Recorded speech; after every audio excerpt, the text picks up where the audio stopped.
Well, been a little while since I did a video. I figured I'd at least, do something as a little bit of a kind of fill-in video, kind of between a bunch of stuff. There's some pretty big important stuff coming up the next couple weeks that you guys are going to see a lot of stuff on, but we'll get back to that when the time comes. But I wanted to go through just what I do as far as working on and cleaning carburetor stuff, and I picked up this 850 for the Super V project. So I picked this up at the Indy swap meet. So, and I did a video on that. So if you haven't seen that, maybe consider checking that out.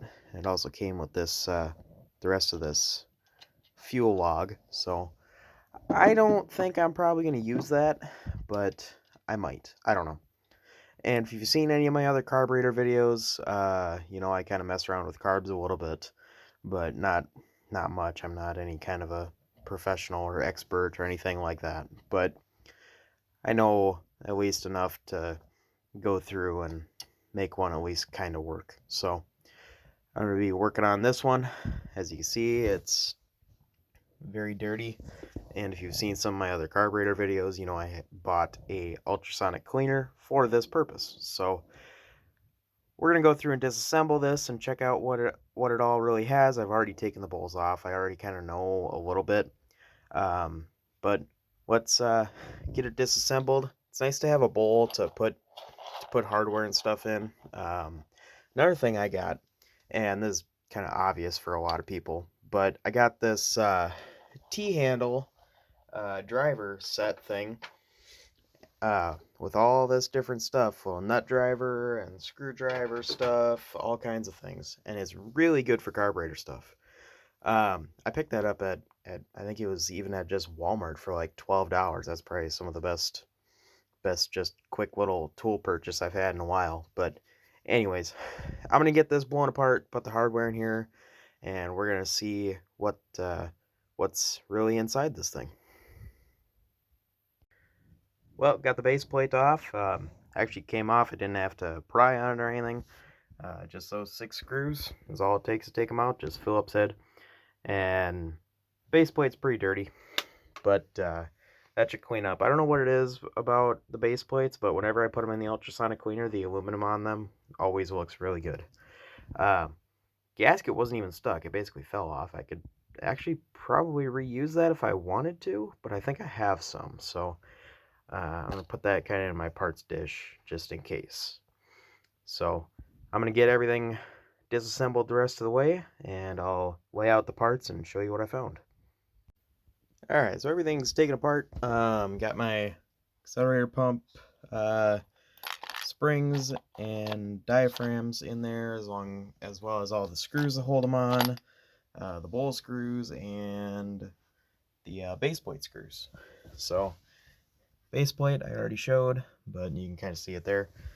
Main body looks kind of all carboned up, but not bad overall. The bowls look decent. I mean, they're dirty, but the insides, and the metering blocks and all that look good. Not sure where the number is on the jets, or on the other side, I'm sure. I don't remember what the jet number is, but that'll probably change when they go on a car anyways. Power valve front and rear, so that's interesting. I've heard a lot of mixed information on power valves and everything, but they still move good. I may take those out before I clean it. Yep, that one moves good too. So I'll probably end up taking them out. I don't know yet. But that's pretty much it. I'm going to bring them out to the ultrasonic cleaner, and I will probably end up laying everything out again, do kind of a little bit of a before and after, and I may reassemble it in this video. So I will catch up with you guys once everything's cleaned up a bit. So, got everything set up in the cleaner. Got the heat turned up. So we're gonna wait for that to warm up a little bit.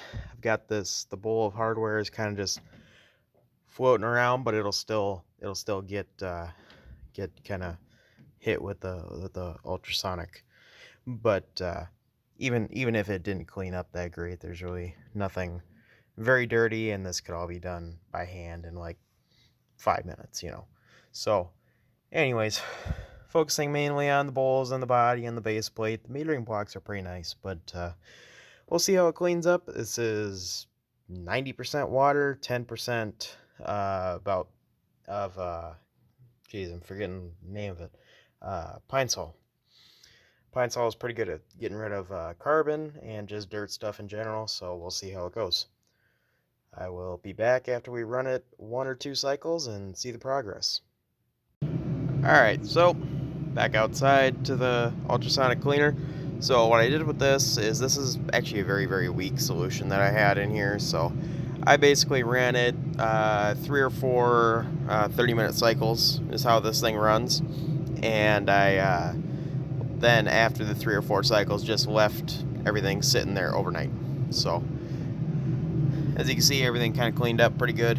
So, and just gonna make note of something here. There's still little spots of carbon and all kinds of stuff in here. If I wanted to make it perfect, I could have left it in there longer or used a stronger solution. But this is going on a personal car, most likely, and it doesn't have to be perfect. And the other thing is, you know, it's going to be all full of carbon in there, you know, after a period of time anyways. And how many times are you going to have somebody leaning over the car looking down the barrels of the carburetor? So anyways, that's just kind of my opinion on it.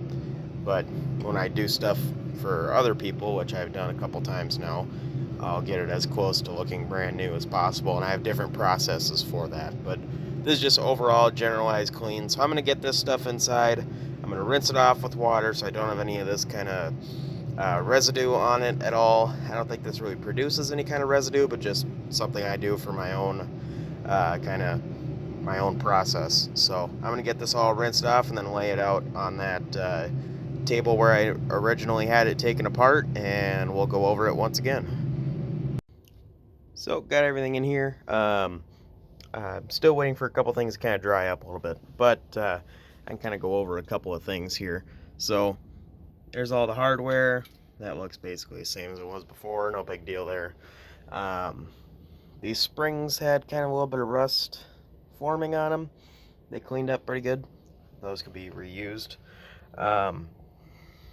Base plate has major improvement. This was all covered in, you know, like what looked like about 30 years of dust. So I got a little bit of gasket there yet. So not perfect, but more than good enough for what I was kind of going for this this carburetor and the amount of time I put into it. Metering blocks, they're all good. Look at the tops, they're all clean. They had kind of a layer of dirt. I don't know if that was really shown before or not. And I was looking at those. I don't know exactly why, but the front and the rear jets are the same. They both set up with 80 size jets. So not exactly sure why, not exactly sure reasoning for it, but this carburetor I got from a guy at the Indy swap meet, like I previously mentioned, I believe. And he said it was on a pretty wicked 383 that was in a race car that he had. So 383 Mopar, not 383 Chevy. You know, we deal with real things here, not small blocks. But bowls turned out pretty good. They do have some fading and some overall, like there you can see it's kind of faded through to the cast color. This one's a little worse, but I think everything will look pretty good when it's put together and assembled. The main body sides are good. Where everything mounts looks good. Where the choke stuff used to be looks good. Down the throat of the carburetor looks pretty good. Like I said, there's carbon there, and there will be carbon there. I'm just not gonna spend 45 minutes trying to clean all the carbon off it. So that's just my choice. So if somebody else wants to do that to their carburetor, go for it. But I'm not going to need it to be spotless for my application. So I'm going to set this together. I'm probably not going to put metering block and bowl gaskets on it yet, or I might. I don't know, because I'm going to have to look at the jetting situation, and it's got power valves that feel roughly the same front and rear, which is a little odd. This carburetor was almost kind of set up for, if it had one-to-one linkage, I would understand that more as far as being the same jet size and other things, but and I'll just make a mention of this right now. I'm not a carburetor tuner. I'm not a tuning guy. I'm not an expert. I'm not a professional. I'm not any of that. This is me working on stuff on my own time, fiddling around with stuff once in a while.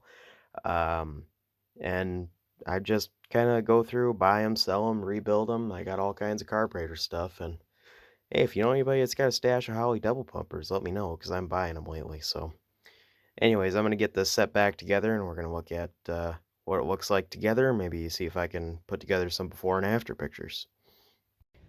Well, got everything put back together. I did end up, as you can see, brand new Holley blue gaskets on the base, or on the body, and on the metering blocks. And I did end up reusing that original base plate gasket. I don't know if I'm going to end up going back and actually taking it apart and swapping it. But I mean, if it's good, I may as well just use it. So overall, it cleaned up pretty good. The linkage needs to be lubricated a little bit, but I don't know if you guys are going to be able to see that or not. Yeah, not really. But everything turned out pretty good. I'm going to kind of back up here, show in the upper corner kind of before picture, and flash a couple pictures here. So anyways, I mean, as you can see, it had just all kinds of dirt and crap on top of the bowls, all around all this stuff on the base plate here, all these little contours, and it's still not perfect by any means. But the other thing I just want to make mention of is I did use an ultrasonic cleaner to do this. You don't need an ultrasonic cleaner to do this, and I'm sure some people, maybe some people in the comments, maybe just whoever, might be like, oh, well, why would you waste the money on the ultrasonic cleaner? You could do that by hand. Yes, you can.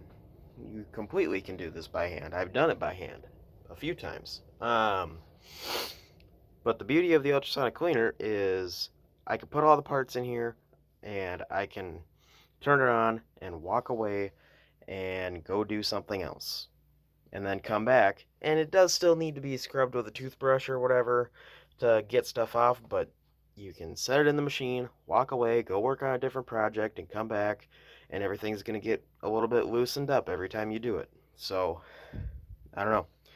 You guys are free to judge if you think it's worth it or not. So, this is the 850 that will likely be going on the Super Bee, and I was looking at the jets like I previously mentioned in the last clip.